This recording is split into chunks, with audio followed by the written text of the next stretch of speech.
શ્રીમદ ભગવદ્ ગીતા અધ્યાય 10 વિભૂતિ યોગ શ્લોક 31નું પઠન કરીએ, પછી તેનો અર્થ સમજીએ.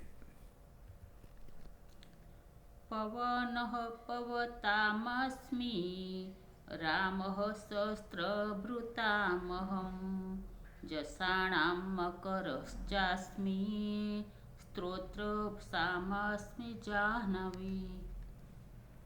અર્થાત હું પાવન કરનારાઓમાં વાયુ અને શસ્ત્રધારીઓમાં શ્રી રામ છું, તથા માછલીઓમાં મગર છું અને નદીઓમાં શ્રી ભાગીરથી ગંગાજી છું.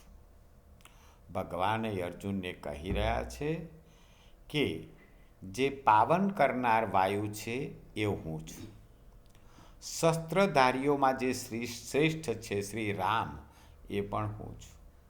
માછલીઓમાં શ્રેષ્ઠ મગર હું છું અને નદીઓમાં શ્રેષ્ઠ શ્રી ભાગીરથી ગંગાજી પણ હું જ છું. જય શ્રી કૃષ્ણ.